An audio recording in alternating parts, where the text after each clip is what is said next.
បាទសួស្តីបងប្អូនសិស្សានុសិស្សទាំងអស់គ្នាវីដេអូនេះគឺវីដេអូរកបដិស័ព្ទហៅថាពាក្យផ្ទុយបាទចឹងបដិស័ព្ទយើងហៅថាពាក្យផ្ទុយនិងពាក្យខាងក្រោមចឹងពាក្យខាងក្រោមយើងមានពាក្យរីកផ្ទុយនឹងចុចពាក្យស្រវឹងផ្ទុយនឹងចុច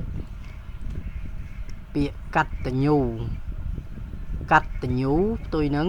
ចុចបាទយើងអត់ទាន់ដឹងថាផ្ទុយនឹងអ្វីទេ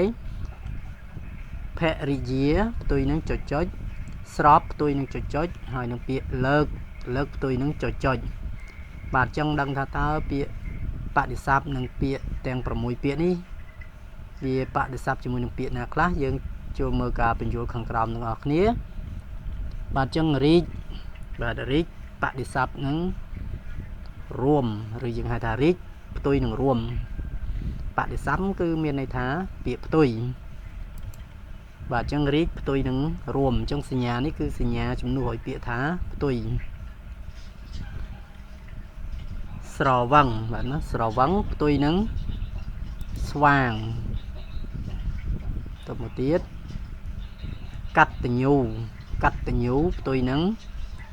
អកតញ្ញូទៅមកទៀត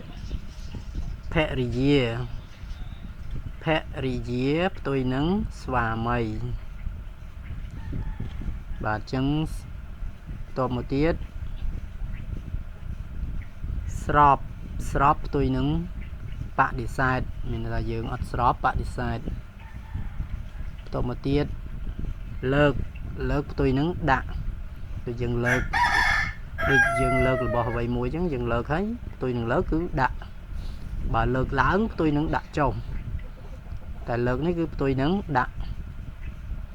បាទចឹងបដិស័ព្ទឬយើងហៅថាពាក្យផ្ទុយនៅក្នុងវីដេអូនេះគឺមានតែប៉ុណ្្នឹងទេហើយអរគុណសម្រាប់ការទស្សនាវីដេអូនេះតាំងពីដើមរហូតដល់ចប់បាទសូមអរគុណ